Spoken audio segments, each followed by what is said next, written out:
Well, hello there. It's time again for another Throwing Bagels podcast alongside Chris Douglas and Jason Hamo. I'm Kevin Mooney. Hey, guys. What's up, Kevin? Hello. It's just another, as we speak, another Monday evening in wherever you are listening in. Thank you. Just And, another manic Monday. Yeah, another. And something happened last week. There was some newsworthy event, I think, and that would have been the 2024 presidential election, among other elections, of course. And the people spoke. And so Donald Trump will return to office in January. And to help us guide through and to help us recap the election and talk about the process in general, it's our pleasure to welcome in an associate professor at SUNY Oswego and chair of the Department of Politics at Oswego, Dr. Allison Rank. Dr. Rank, thank you so much for joining us. Yeah, thanks for having me. What were some of your big takeaways from last week's elections results? One of the big takeaways for me was that when you lose an election by the margin that Harris lost the election, this wasn't an election lost at the margins. This isn't an election where I think it's reasonable to say things that her campaign did or didn't do in the approximately 107-ish days she had. Is what's making the difference. I think it's an election where you have to look at some pretty big structural questions. I think some of that might be, I think a lot of it actually is media infrastructure and kind of what's at play there. I think there's questions about field operations. The Democrats have, I think, had a much stronger field operation, it at least looks like from this side. Didn't make a difference, or it did make a difference, and the margin is theoretically even worse than what it looks like. And so I think that a lot of the kind of Wednesday morning quarterbacking is looking at too tight of a time frame for what it should be looking at. What were some of the things that the Trump campaign did right, and what were some of the things that the Harris campaign fell short on? Yeah. So I think one of the things that the Trump campaign really excelled at is telling a story. You can like or dislike the story, but telling a really compelling narrative that says, here's what your life feels like. Here's a cause that we can point to and say, here's the cause of why your life feels that way. And here's kind of a, a solution to that, which is my election.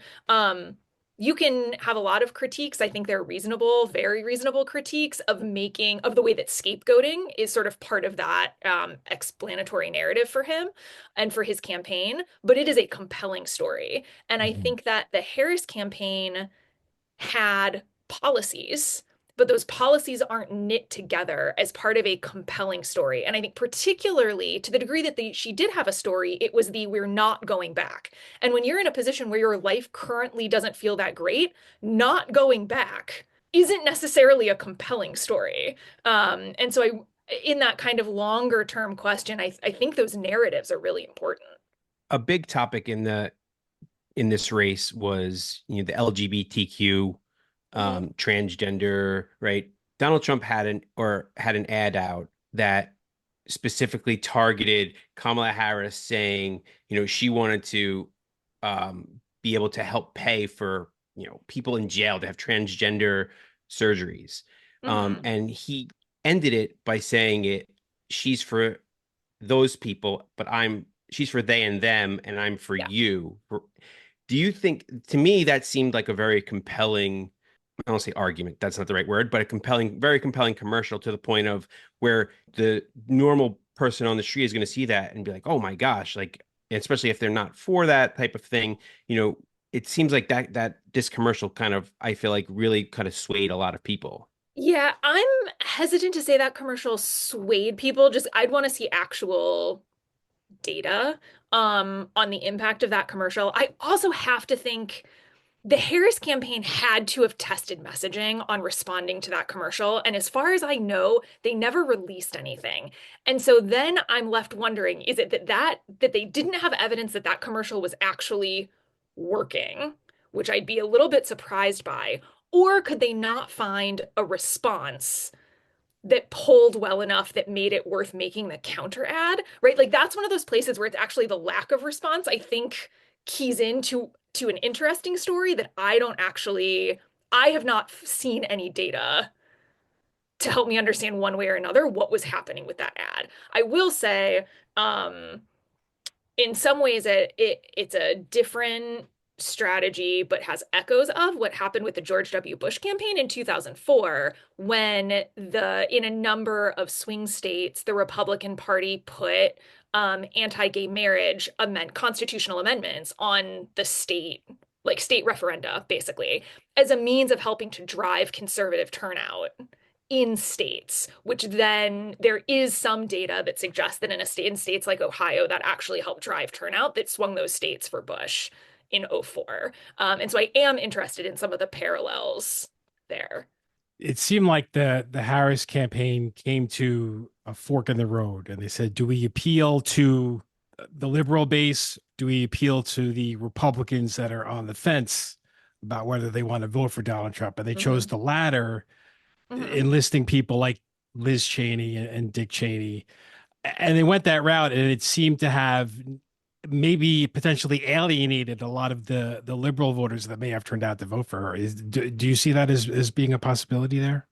I think it's definitely a possibility. So you see that the most, and the data is just kind of getting to these stories, right? So I want to be kind of grain of salt on everything I'm saying that's coming largely from exit data kind of numbers, right? But the lack of turnout in Democratic strongholds in Detroit, in Ann Arbor, in Dearborn, right? The degree to which Dems underperformed compared to 2020 suggests that there's something to that narrative.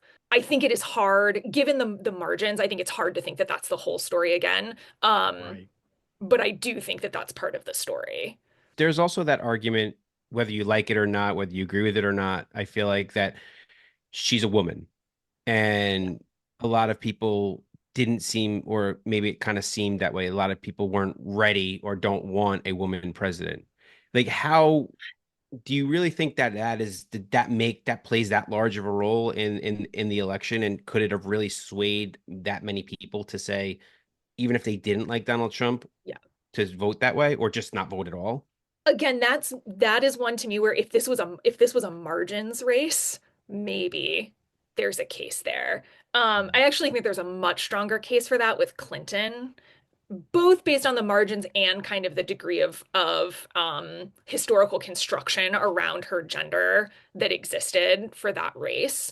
I really think it's hard to draw those kind of general conclusions from this race, just because Trump's performance of masculinity is also so different than the traditional performance of masculinity from American politicians, that I think that the gender question gets really, really complicated in a lot of ways.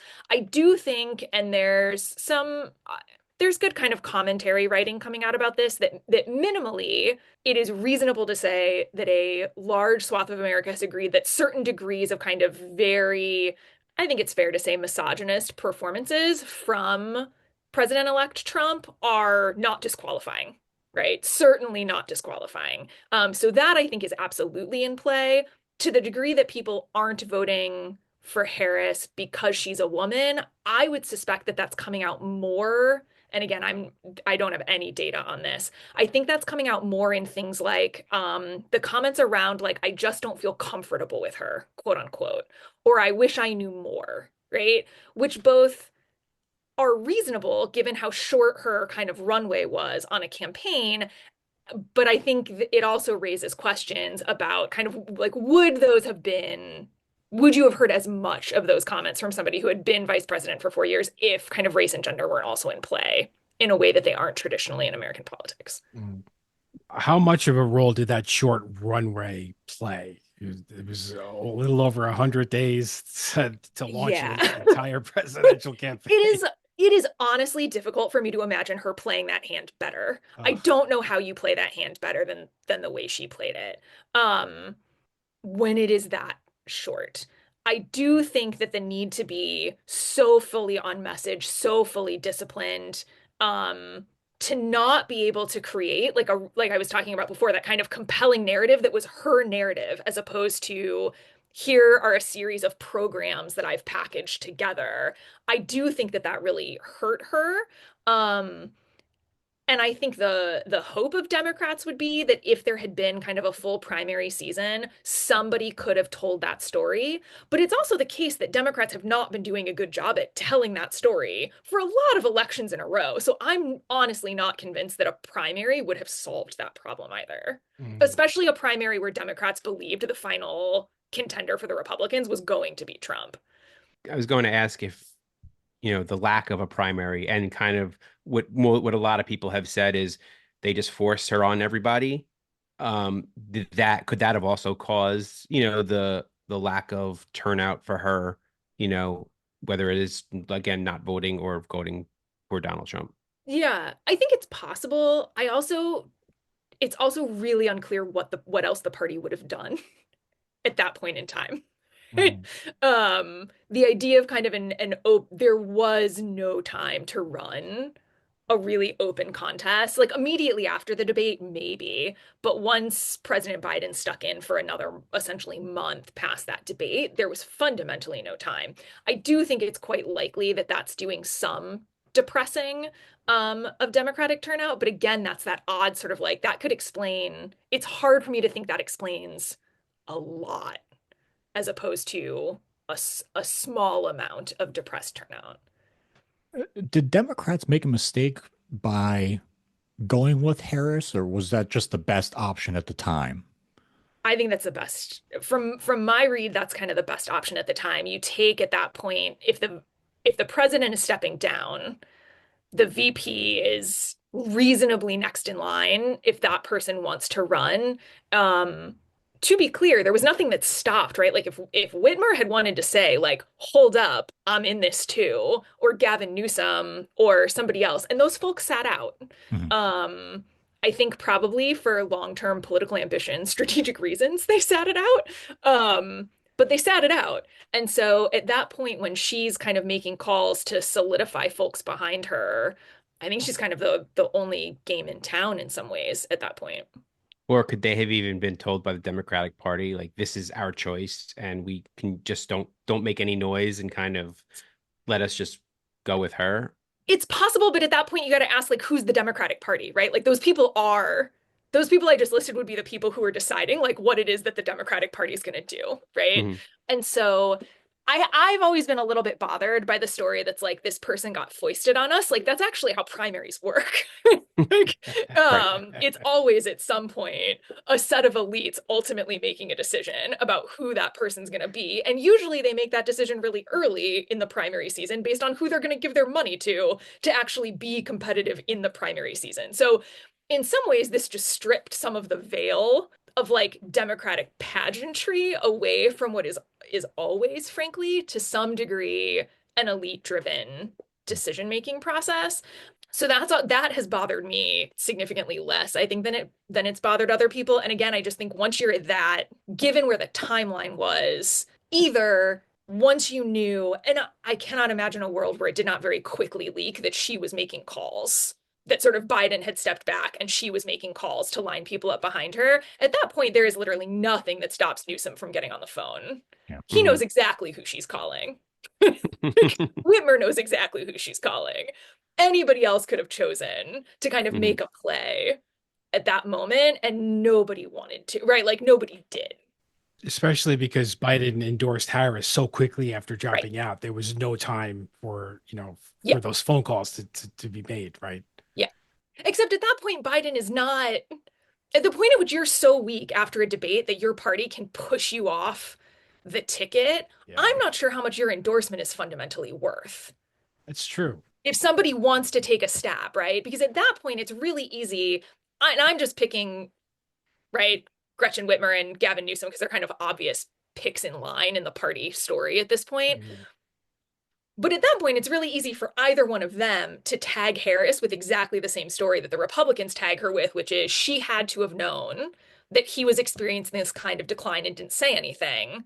Why do we allow kind of her to be the fait accompli successor to this thing? And again, they don't make those calls. As far as we know, they don't make those calls. And any move like that, I think, would have been done fairly publicly if you're really trying to do it.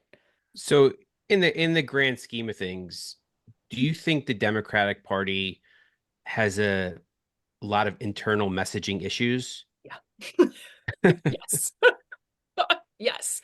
I think the Democrats have just done a very poor job telling an affirmative story about what they want to achieve. I think very good on individual policies. This is one of the oddities from this election, right? Is that when you divorce, there's polling data that shows that if you divorced the specific policy proposals from candidates, Harris's policies poll incredibly well. But there's not a kind of cohesive narrative that backs up those policy positions that has that kind of like vision for America question. And where we really exist right now in a space where we just like the way that we're flipping back and forth between parties means that you've got to kind of be able to capture that moment with a message in order to push forward, I think. And how much, whether kind of like you believe it or not, had the like the current climate affect like what's been going on with this current administration, right? The quote the inflation, whether it's high, whether it's gone down, the jobs, the immigration, that obviously Trump ran on. How much of that really affected her and the Democratic Party as a whole in the end? It matters a ton. So I'm going to forget the exact numbers, but it's been a number of races since Democrats have won voters who say the economy is their top issue. And that's a huge problem for the Democratic Party. Like if you go through multiple election cycles in a row and you are losing by large margins. Voters who say the economy is their number one issue, you're just going to be in trouble in a presidential election. And I think that in a lot of instances, that campaign and Democrats broadly defaulted to, but the economy is better. The economy is better. And they're not wrong, right? Like there are a lot of markers that indicate the economy is better. But if you personally in your family, right? I feel like economists will get very angry at me for saying this, but in politics, the economy is vibes, right? Like it's how do I feel about my household budget? How do I feel when I come out of the grocery store? The economy is vibes, and the vibes are bad. And that's always going to go poorly for the incumbent party. And then you compound it with Democrats just losing on economic messaging. And again, this is where I feel like Harris ran probably the best campaign she could have in the amount of time she had. It wasn't going to square these kind of more fundamental problems that it looks like the Democratic Party is bumping up against. You look ahead at the Trump administration and some of its plans. Some inklings are possibly dismantling the Department of Education, making big changes at the EPA and the CDC, all of which could have a ripple effect throughout the country. Tax cuts as well that would buoy certainly large segments of the country. How easily would it be to implement a lot of the things that the Trump administration is looking to do?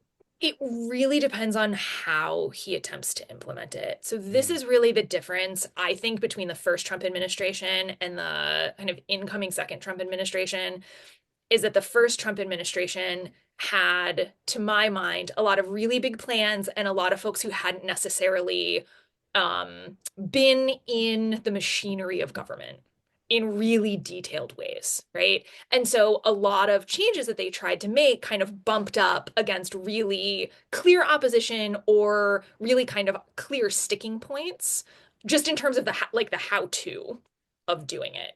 This is where kind of the second Trump administration is fundamentally better positioned to have a really kind of laser strike focus on here's what we want to do and here's how we intend to do it. And you see that in things like Project 2025, right? Like that is a very detailed project. It's a 900 plus page project proposal written by folks who have a very clear understanding of how the federal government works and what can and can't be done.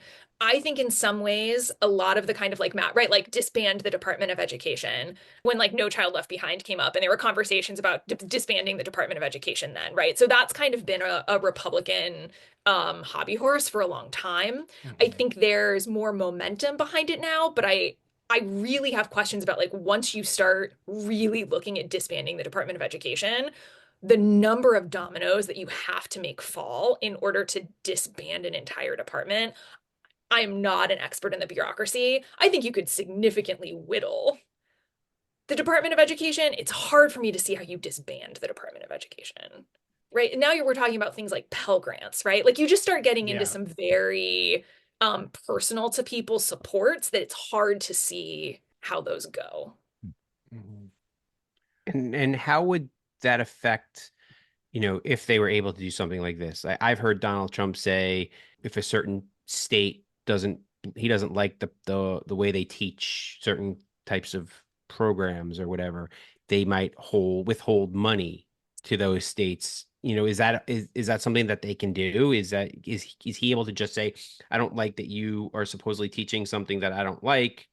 I can just take the money and give it to, a different state? He personally, no. He threw a set of mechanisms kind of legislatively and potentially in the bureaucracy, yes. So a lot of this is going to come down to kind of like likely will come down to kind of like granting systems. So for example, a lot of education funding runs on grants. So you can do grants that are kind of very basic, like everybody who's below, who has X number of students below this graduation rate threshold, you all get a grant of an extra $100 million in order to shore up X, Y, and Z with your graduation rates.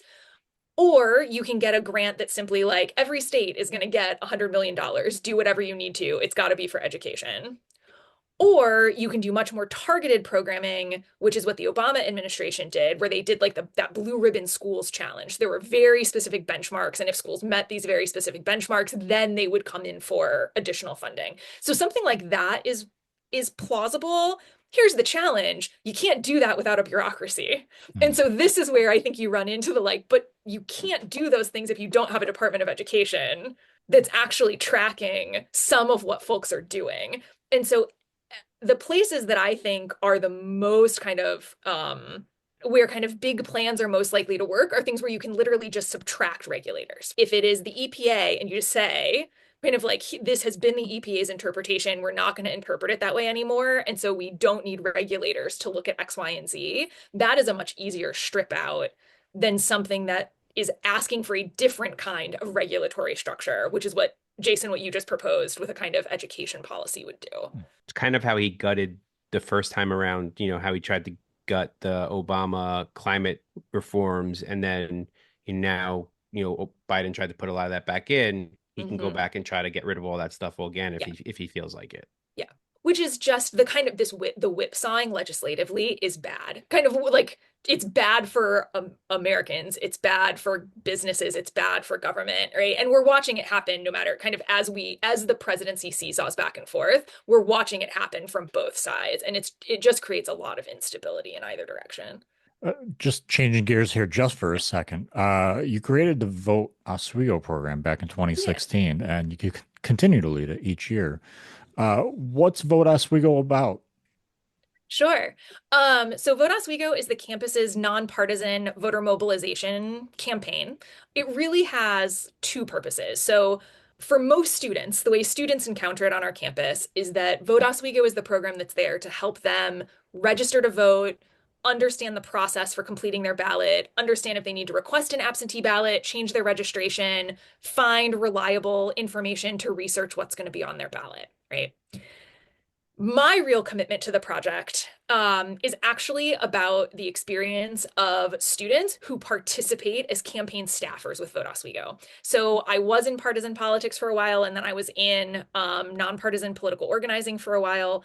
And in those roles, I saw how much young people can learn being on a campaign. The degree of just kind of like being in the trenches, having to talk to folks in a nonpartisan way about voting, about why it matters, about explaining election law to folks, working with faculty and staff on campus. There's just a huge amount that can be learned there. And so for me, the program is really about not treating the students on our campus as just kind of like discrete widgets that we organize to get to the polls, right? But actually recognizing that we can create a training program for students to be organizers so that when they leave campus or after they're out of Vote Oswego, I want them to feel confident, kind of like, you buy a house and you need to go to your kid's PTA meeting? Are you the person who feels confident kind of rolling up into that meeting, diagnosing some problems and working with some people on a plan to get something done? Or if you see a problem on campus, do you feel comfortable kind of pulling together a group of people and saying, hey, we should figure out who to talk to about this? And that's the space that for me, Vote Oswego is. We're going to drive the campus's turnout rates, and I care about that, but it's making sure that it's not staff and faculty driving those turnout rates. It's staff and faculty working with students to drive those turnout rates. How many students? Go ahead, Chris. I'm sorry. Go ahead, Jason. No, I was going to say the same thing. Go ahead. We're going to ask the same question. Yeah, go ahead. Approximately how many students participate each year?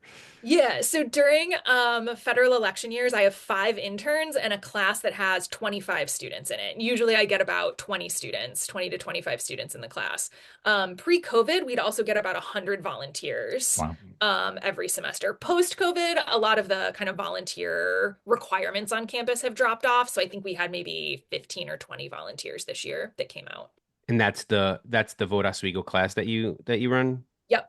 Was there a lot of interest from students, taking part in Vote Oswego in the program heading into the 2024 election?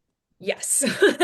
So we definitely had, I think, coming off a really visible set of campus organizing actions across campus, students, I think, thinking differently about this election than they had been. I can't lie, I think that the candidate switch certainly had something to do with enthusiasm on college campuses this fall. But I had a lot of students that had never done any campaign work and were really interested in kind of like, what can I learn how to do this semester?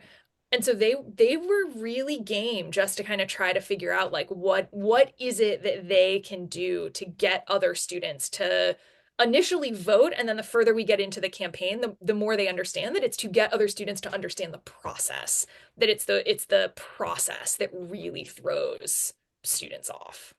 Vote Oswego has students from all different kinds of majors, right? Yeah, so I think politics is the obvious draw, but I really try to get students from all over campus. So we do tend to get a lot of broadcast and communications folks. Events and PR is really popular. Journalism, usually some English and creative writing folks. We've often actually partnered with a class in graphic design. So we have a student designed brand guide.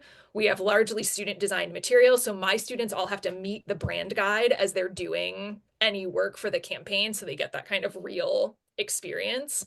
Of the interns I have this semester, one of them is actually a biological sciences major, but she's interested in doing science education. And so it's a great experience for her to kind of get to see this, like, how do you take relatively complicated, opaque processes and get folks engaged with them who maybe otherwise wouldn't be inclined to do so? How were the election results received on campus?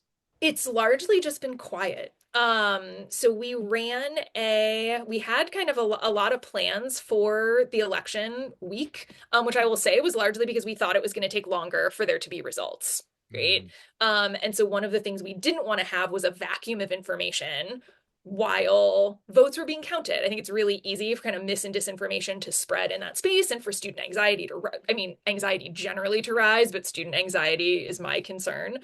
And so we had actually planned debriefs for 9 a.m. and 4 p.m. on Wednesday, in the afternoon on Thursday, with the idea that I would basically just be doing hey, here's what we know and here's what we don't know. Stay tuned. Here's the sources I'm paying attention to. And as it turned out, we didn't need any of those. We still kind of had them as a space for students, but saw very few students coming out, and it has largely just been quiet. As far as polling goes, it seemed, for me personally, I don't even pay attention to the polls anymore. Are they still considered trustworthy at all? I think it depends on what you mean by trustworthy. So the polling results were actually pretty accurate this year, in a set of ways. So the first thing I'd say is that you should disarticulate what the poll is for that you're looking at, right? If we think about polling error, in really tight races, it is always a very good chance that the poll is off, because usually you've got a margin of error of 3%. And so if people are polling within 1%, you literally have no idea what's going to happen. And so I'd splice out those polls from something like a public opinion poll where you ask people, what is the most important issue to you? If you've got 70% of people saying the economy is my most important issue, that's likely to be, and it's coming from a reputable polling house, et cetera, you can trust that that's a reasonable poll, right? The thing that is actually tricky that I think makes this election's polls feel worse while actually, according to a lot of the data coming out, being fairly accurate. So I looked some of this up beforehand, and according to ABC News, the error across a number of the kind of major state polls was just an average of 2.2 points, which is the lowest it's been in 25 years. Wow. So we've actually got some of the most correct polls that we've had in 25 Nice. years, but because all of the swing states broke the same way, it feels like they were all significantly off. It is the case that the polls are still underestimating Trump support. They're much closer to having it right than they have had it in the past, right? So we're inside the sampling error, but there is still kind of a consistent overestimation of the Democratic candidate's support. The thing that's tricky that I find interesting is that the polls are much closer when it comes to midterm elections. Like the polls are much more accurate in predicting races when it comes to midterm elections, which points to, again, I cannot say this for sure, but the kind of assumption there may be that when you are going to get more individuals coming out to support Trump, they are more likely to be the kind of quote unquote unlikely voters. So they're not getting captured in the polling data. And they may simply be less likely to respond to polls. Prior to 2016, there didn't tend to be a like non-response bias that broke for one party over another. It's looking like there just is a higher potential non-response bias from Republicans, and particularly with voting for Trump. And so the result then is that in a midterm election, the polls are a lot closer when President Trump isn't on the ballot than they are in a general election when you get more low propensity voters who are coming out, right? So it's a weird, like, what poll are we looking at? And then what is the particular problem with that poll? Would you say that President Trump is kind of on the ballot, even in those midterm elections? He definitely, yes, in that regard, he's definitely on the ballot. What tends to not happen in midterm elections is that we get much lower turnout in midterm elections. And so a lot of folks we'd consider kind of in political science language low propensity voters. So they are voters who do not turn out as frequently. They just come out less. And so if you're a person who doesn't really pay attention to politics, it's hard in a presidential election. Once you get close to the election, it's very in your face and people are contacting you all the time and it's there. That's just not the case in midterms. And so for midterm elections, those low propensity voters are more likely to drop out of the story. And if more low propensity, again, this is like hypothesis, if more low propensity voters are consistently breaking for President Trump, then the model is going to work better in the midterms than it will in the general. Do you believe that if election day was made a national holiday and moved to a day where everyone was actually available to vote, would the turnout be higher? I think so. It's hard to envision that it would go down under those circumstances. And so I am inclined to think that it would increase. There's a question about the degree to which that's in an odd and not to be celebrated way what we saw in 2020. And that's kind of among the highest turnout numbers that we've seen. So I certainly think it's possible. There are structural reasons why moving to things like mail-in voting is really good. And I was in Washington. I was at grad school at the University of Washington when they went to mail-in, like all state, all mail-in voting, which did make it incredibly simple, frankly. But the loss of that kind of communal aspect of voting, I do think you lose something when that's off the table. And so I do think that there's something really compelling about the idea of a federal holiday for Election Day that keeps elections as kind of this like real civic holiday, right? A lot of federal holidays are on Mondays, and I think that would probably be the answer. I do think the other alternative is to think about it as like the multi-day event, right? So in some ways the way that we do early voting. So it's like Friday through Monday, or right, you have this kind of thing where it like caps off. And especially if elections are going to keep being close, which again, this last one, much less tight than folks had projected it to be. Building some time in where there is kind of like just you shift the expectation of like votes are being counted. It is taking time because it takes time to count votes. I do think has an amount of value in kind of reassuring people as to how the process works. I'm personally a fan of the Australian method where it is both required, like it is legislatively mandated that everyone votes, but they celebrate with what they refer to as freedom sausages. Basically, every polling location has a giant barbecue, and it would be like if we did chicken barbecues outside of every polling location and called it freedom chicken, and I'm very in favor of making a shift to that model. I'm how down.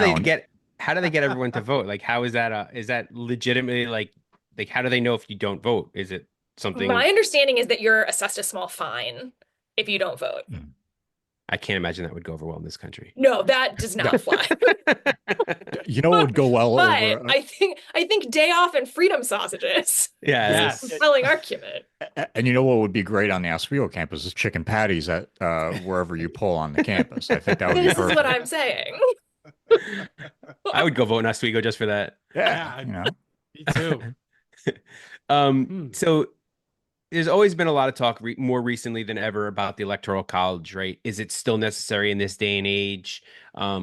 Is that something that we could eventually think of, getting rid of the Electoral College? And also, like, how easy, we've also heard about this a lot in the past, especially, past few elections. How easy is it for electors to kind of attempt and try to fix an election?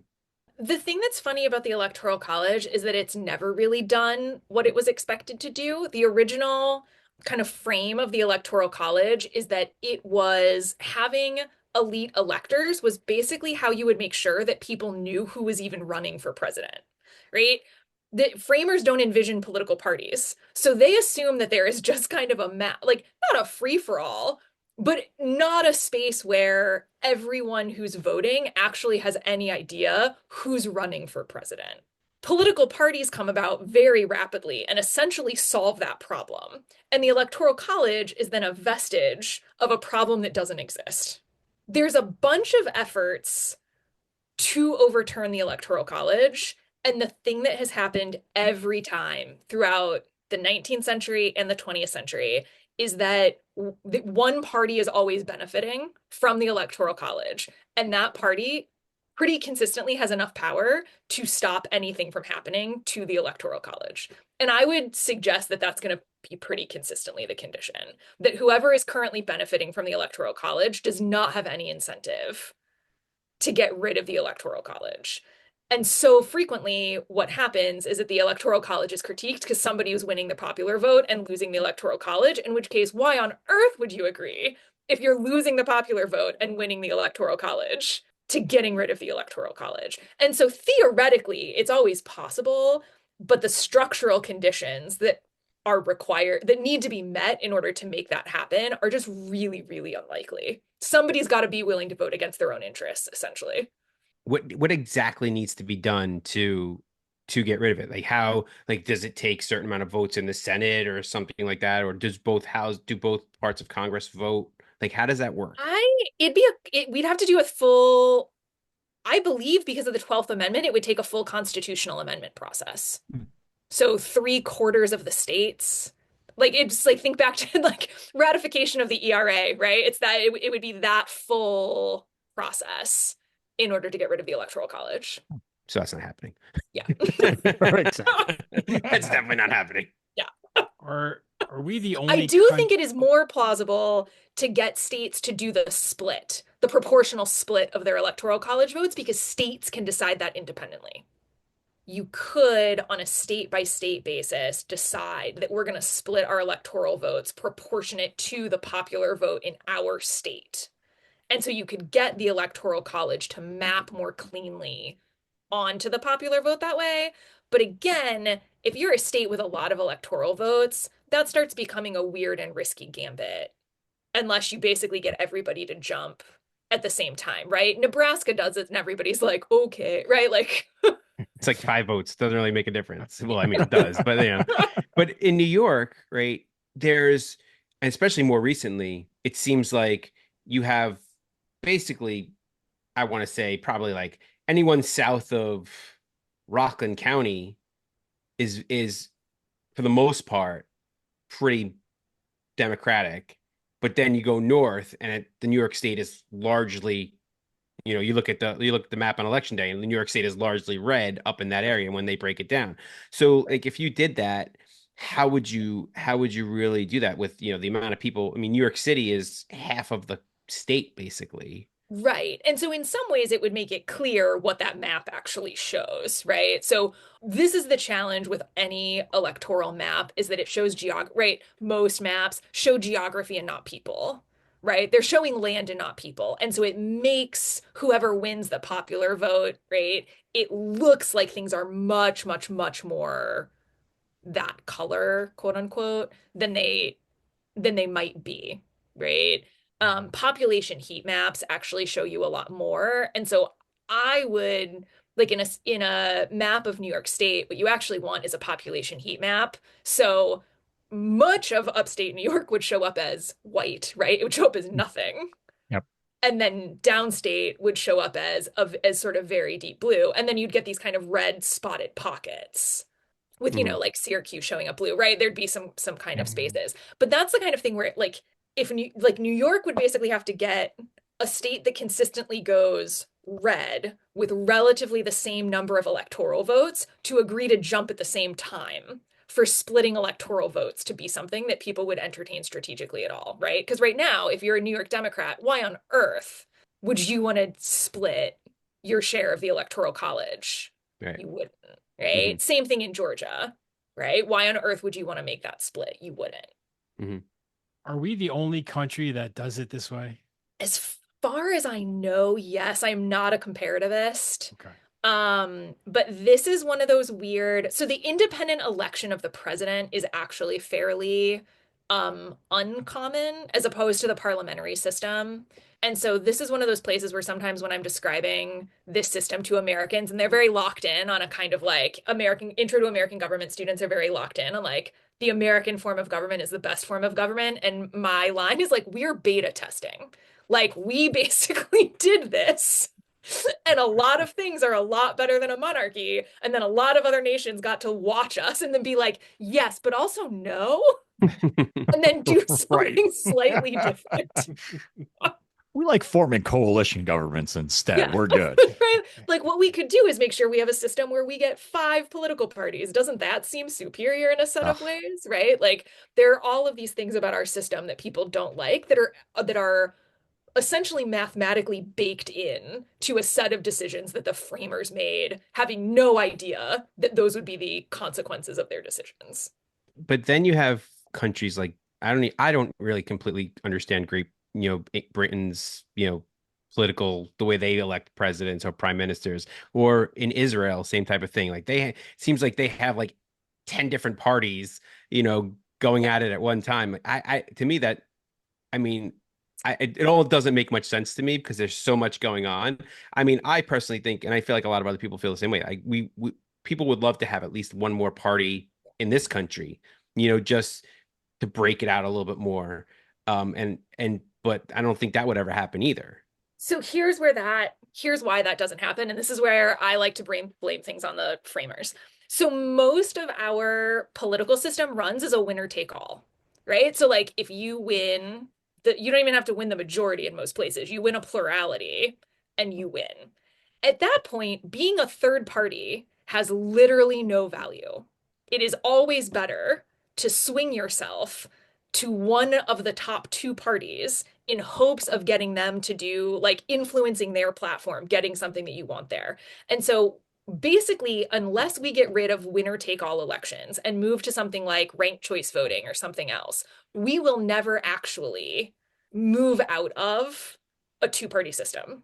It is strategically absurd for third parties to consistently try to exist, right? Unless they are essentially allied with a larger party, right? Which is why you get kind of like the Working Families Party can get local traction, right? And that can work. Like you can get parties that get traction in local elections, but in terms of really fighting kind of a national battle to have a third party, what ultimately happens consistently through American political history is you get a third party, and either that party gets so powerful that it cannibalizes one of the two existing parties, or that third party threatens the other two parties so strongly that one of the established parties basically absorbs the third party, right? They say, we'll take your platform, come play on our team.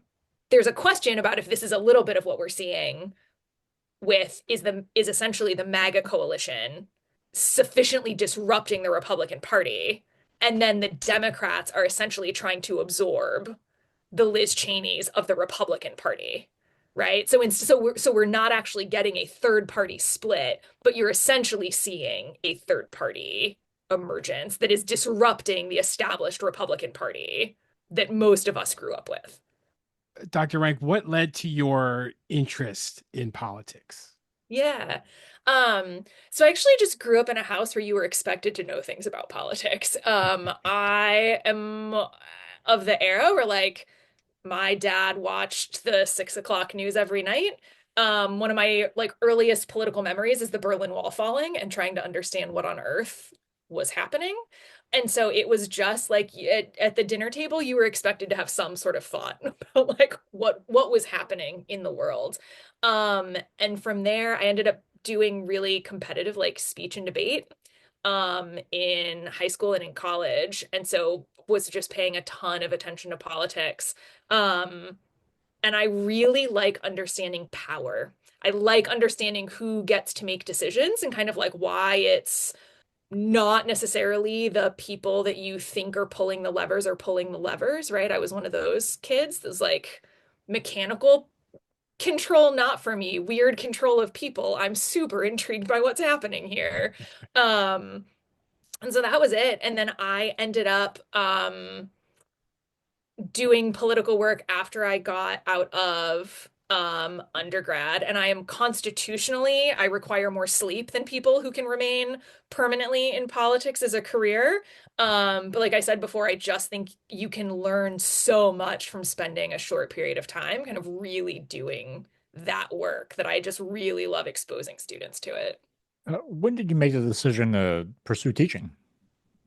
Yeah, so I thought I was going to go to law school, and then I ended up getting a job when I was working in nonpartisan politics. It was actually on college campuses. So I was like 23, 24, and I was organizing students on college campuses and just really loved working. I mean, folks were not that much younger than me at the time, but it was really fun to work with students who really cared about something, but didn't have that kind of process or strategy mind. And that's, like I said, that's always been the thing that I'm interested in, is the kind of like strategy of making things happen.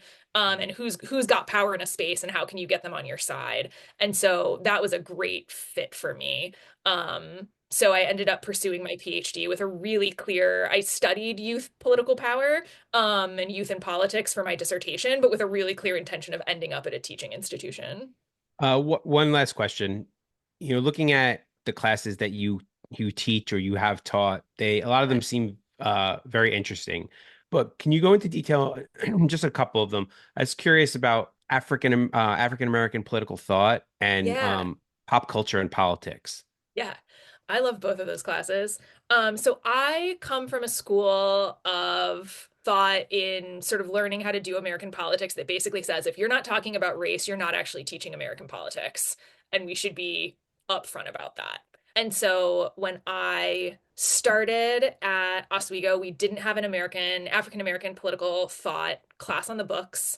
And so I proposed it. I've taught it a couple times now, and I love teaching it. It basically provides, the way that I do it is sort of a real survey. So we start kind of pre-colonial and run through contemporary work. And what I really like about it is that it is very common for students to have a very kind of Martin, like maybe we'll get Martin Luther King, we maybe have Malcolm X, like 2 out of 25 have Baldwin, and that's often it.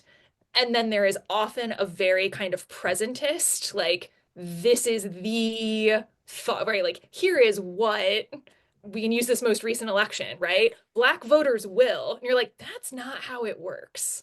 And so actually being able to work through competing claims and competing ideas in African American political thought over a swath of American history, I find to be incredibly rewarding, both as literature to read and return to and to walk students through. In terms of pop culture and politics, I love that class. You might say I also teach a class on the Marvel Politics in the Marvel Cinematic Universe is one that I teach over the summer. I love television. Like I really enjoy just television. And I think that it is a place that we pick up and absorb so much ideological content. It is a way that America kind of works through a lot of ideas, a lot of conflicts. And so the pop culture and politics class, I actually teach it in two discrete sections. I teach one section called America's Peculiar Institution, where we watch Gone with the Wind, and then we watch 12 Years a Slave.